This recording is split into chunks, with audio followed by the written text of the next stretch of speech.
Welcome back to the Small Fleet and Owner Operators Summit. I'm John Kingston. I'm FreightWaves Editor-at-Large. The largest organization servicing owner operators is the Owner Operator Independent Drivers Association, much better known as OOIDA. And, it's one of those rare trade groups that isn't based in Washington, but that doesn't mean that its focus strays too far from the nation's capital. Obviously, everything that goes on in Washington in transportation policy will affect the independent owner operators out on the road. And with a new administration in place, there are many issues that OOIDA is hoping to be addressed by the Biden administration and the new Congress. So to talk about it, we've got Lewie Pugh. Lewie has been a OOIDA member for 2 decades, and he served on the OOIDA Board of Directors since 2004. He resides in Holden, Missouri, near where the OOIDA office is located. He has 26 years of trucking experience with 22 years as an owner-operator. He became the manager of OOIDA's Business Services Department in March 2018, and he was elected Executive Vice President soon after that. So, Lewie, welcome to our summit. Thanks for having me, John. I appreciate it. So, Lewie, I'm kind of interested. First of all, thanks for joining us today here at the FreightWaves Summit.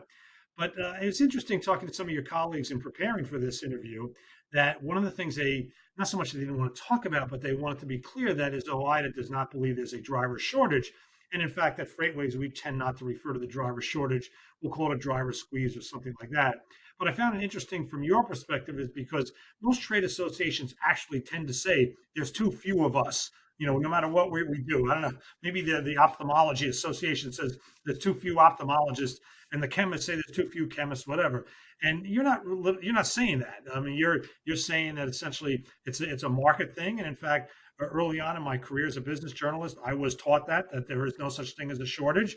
There's just an imbalance that can normally be made in balance by economics. So tell us your views on the so-called, from your perspective, driver shortage. Yeah, we like to use the word driver churn. There's a driver turnover problem. There's a driver's pay shortage problem, I would say, if you want to talk about a shortage. I mean, the average trucker, I saw something the other day, they were touting around $50,000, a little over $50,000, which sounds like a lot of money. But when you're a trucker, you have to live on the road. You're away from home a lot. It costs a lot of money to eat in truck stops and restaurants. You have to pay to park a lot of places nowadays, and guys don't get reimbursed. So $50,000, yeah, sounds like a lot of money. But when you start taking all this stuff away, plus the amount of time you're gone, plus the amount of time that you're never paid for, that's another thing they leave out a lot of times. So many times you waste time sitting at shippers and receivers and stuff like that you never get that time paid back to you or paid for. So yes, there is. If you would look at inflation, driver's salaries should be, if from the 70s to now, should be 6-figure salaries if they would have kept up with the rate of inflation. And just unfortunately, driver's salaries have not. Yeah, and that's an argument made by the advocates of the higher minimum wage is that if you look, they tend to take 1968 as their point, and because I guess that was the highest minimum wage when adjusted for inflation in today's dollars, and how much minimum wage should be if you did that. So you're kind of making the same argument. I'm going to challenge you a little bit on the 50,000. I'm not saying that no drivers are making that, but I interviewed Todd Amen of ATBS on my podcast. He said the average, not the W-2, but the average 1040 that he did for independent owner operators last year came in at around 67,500, and he said he had multiple clients who made 100,000. I think the key here, though, is you're right. Driver wages have tended to lag. Could we be maybe in some long secular change in which 40 to 50 years of lagging wages are kind of going to come to an end, and you're going to see big catch up? Well, I hope so. I mean, we would like to think that, of course. I mean, and I'm not going to disagree with the study from ATBS on this on owner operators, of course. But I mean, for the average to be somewhere in that, like the 50 for driver wages, there's got to be people making less than that, just like there's got to be people making more than that to hit the average. And so, but yeah, I mean, I would like to think, the turnover rate with these carriers, over-the-road carriers, is like 96%, 94, 96%, somewhere in that range. So you got carriers that are overturning 120, 130%. You got carriers that turn over 8 or 10%, of course. But, with that high of a turnover rate, you got guys leaving, they're coming in. I talked to a carrier year or so ago, they said, we don't know what to do because we hire these guys right out of school, we give them a job, and they stay 9 or 10 months, and then they quit, and they go somewhere for a better job. Well, if they're going somewhere for a better job, apparently you're not paying them enough, because they're finding something else. These high turnover rates and these pay problems, we never really see these with private carriers, nor with the LTL carriers. And again, it comes back to pay and treatment. And a lot of these places, guys get paid for their time. I think that's one of the biggest things that we overlook. I mean, I know myself, you spend so much time sitting around loading docks and warehouses and stuff, and you never get paid for that. All right. Let me just ask, though, you've been in the business a long time. Have you ever seen a period like this, the pay rises going in this fast and for this long? I mean, we're really about 9 months worth of pay rises. I think the first stories we did at FreightWaves on higher pay rises were higher pay rates were like last August, early September. Schneider was the first big truckload carrier that did it, and they apparently were following some others. Is this a period that's, from your perspective, is almost unprecedented? Yeah, I would say so. I don't know as far as driver wages. Now, as far as owner-operator and rates, I mean, rates really went crazy after fuel and stuff back in 08 to 11. In that time frame, rates were crazy back then and great as I was an owner-operator then. But I still don't think driver salaries went up like they are starting to go up now. I think carriers are finally realizing they've got to pay these guys. If you want safe people and you want people to follow the regs and the rules, like you should, because unfortunately trucking's a piecework a lot of times pay, and it seems that the standard work week in trucking 60 to 70 hours instead of 40. If you want these people to stay, you're going to have to pay them. All right, let's talk about the changes in Washington and how that's going to affect your industry. Again, I know talking to your colleagues in preparation for this, they said the shortage that you do see is parking. And I'm wondering what you think is the federal role in providing more parking, or does this tend to fall on the states and even the localities? I think it's all above. Not only does it fall on all them, but it also falls even into the private sector some. And you're correct. The parking's a crisis. It's been at a crisis for. I mean, it was terrible before I came in the office. I spent most of my time running the East Coast. We know there's not much parking over there, and yeah, I think. It starts with the feds. They're going to have to come up with a way to get money and get it down the chain to the states, to the local cities, municipalities, and even to some of the private sector. The Truck Parking Safety Improvement Act that we helped draft and get pushed out there, and it's out there in Congress right now. That's what that does. That's supposed to reserve $750 million over 5 years, and that money is to be locked away and kept just for that, kind of like they do with railroad grade crossings. And in your states and your local municipalities and stuff, they can go and do a competitive bid to get this money to add parking. And even a truck stop can go to the municipality or in their state and ask for them to bid to get money. If they get some of this money, put in more capacity. And that's what this is for. This is to increase capacity and capacity only. That capacity then would be free. But again, it's going to take some zoning because there's a lot of places, as we know, we see this all the time. We don't want trucks in our backyard. We want you trucks to come in here, deliver their freight quietly, calmly, in the middle of the dead of night when no one's around, and then leave. So, because we don't want to see them, we don't want to ride them, we don't want to deal with them. Well, the world doesn't work like that, unfortunately. So there's going to have to be some municipalities in some areas where they're going to have to change probably some zoning laws and stuff like that. I think when they put in these industrial parks, we see them go in. There's always vacant ground in an industrial park.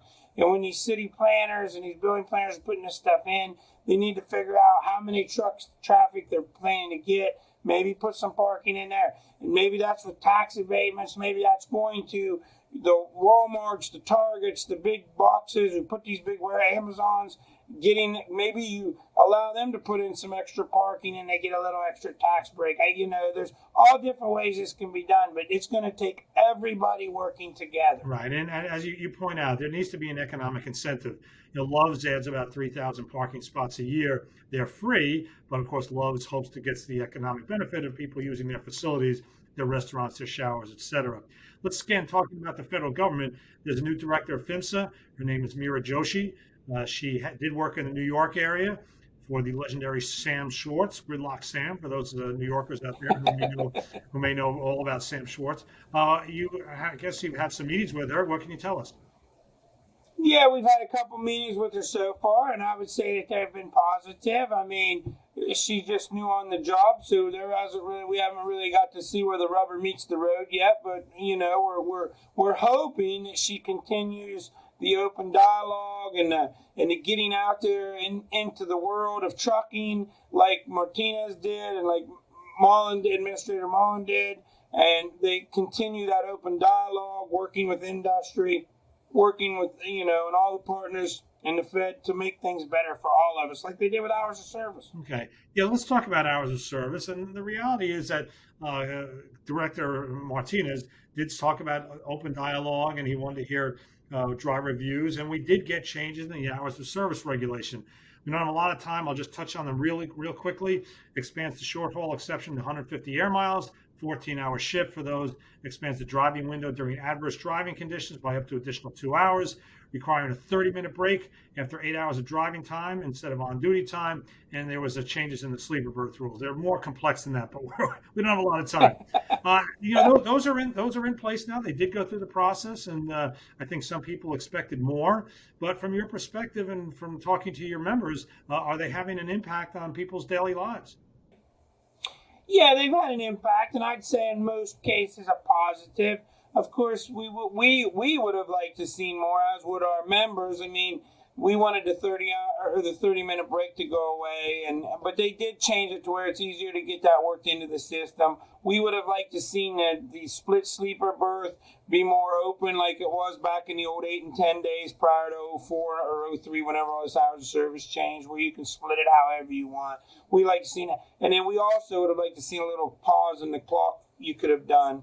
But all in all, they have helped most guys. Of course, trucking is a huge, diverse animal in its own self. So what works for one doesn't always work for another. But I would say from the feedback we get in here, there has been some positives from what they've done. All right. Let's talk about the ELD rule. It is firmly in place now. The debate about the impact that it's going to have, I won't say it's over because people still talk about it all the time, but you've got 2 or 3 years under your belt now where this has been the law of the land. What have been kind of the long-term impacts? Has it tightened up capacity? And you look at the tight capacity now, you can cite so many reasons. Maybe the long-term impact from the ELD rule is in there, but what are the biggest impacts that you've seen from it being fully in place? The biggest impact, I would say, probably goes back to what we were talking about earlier, and that's parking. With not much flexibility, everybody's running at the same time now, it seems like, so guys have to sleep at the same time. So that's probably the biggest crunch. I think most guys have now had ELDs long enough. They've changed their operation around a little bit to work better with ELDs. I would like to think shippers and receivers have gotten a little bit better, but it seemed like they did in the beginning, but that's all sort of went out the window again. And so, we're still seeing detention times and stuff like that. But, I get some positive feedback on ELD, surprisingly, but we still have lots and lots of people that don't like it. Mainly, I think it's because it's such an expensive thing. It's been really, because we've seen so many guys who have bought this ELD, and then 6 months or a year later, they've went out of business, so they've had to buy another ELD. And there's been such an overturn of ELD companies and coming and going. So, those things are $600 to $1,500. Plus, you got to pay a monthly fee, so that's a pretty big added expense when it used to cost us about $1 a month. All right, let's. We don't really have much time here, so maybe you can talk about one other legislative goal or legislative concern you have going into the first year of the Biden administration, and maybe doesn't get quite as much publicity. What else is on your agenda? Well, of course, we're getting ready to go into the highway bill. We're looking at that. We don't know what's going to be in it for sure. We've got some ideas. I guess concerning us is maybe them opening up more tolling or making tolling on the highways, for where they can toll existing roads and stuff like that. We're a little bit concerned about that. We're concerned about the VMT possibly and how they're going to do that. We believe in increasing fuel taxes. We'd like to see them if they want for infrastructure. We know the highway trust fund's going broke. Fuel taxes have worked for years and years and years. It still works. It's still fairest thing out there. I understand there's electric vehicles and stuff like that are starting to come into play, but there's ways that they could tax those vehicles as well without doing this VMT. Definitely concerned with truck-only VMT. We're concerned with some of the safety stuff that we don't consider that it's been proven yet. Anything's helpful, but we believe wholeheartedly that the best and safest thing is a well-trained driver, and would like to see more emphasis on training of drivers and less emphasis on, some of this automatic braking and speed limiters and some of this kind of stuff that we see out there. Because again, that stuff's all good, and we're not saying that there isn't a place for it, but we see lots of accidents where trucks that have this kind of technology, they still wreck. And again, educated driver, it's just like an airplane pilot. The pilot knows how to fly the plane without all the fancy stuff. Truckers need to know how to drive the truck without all that stuff as well. We certainly hope the pilot knows how to fly the plane. Otherwise, it would be rather disconcerting. So anyway, we want to thank Lewie Pugh. He is an executive vice president at OOIDA. He's been our guest today here at the Small Fleet Owner-Operator Summit at FreightWaves. I've been your host for this interview. I'm John Kingston. Please stick with us.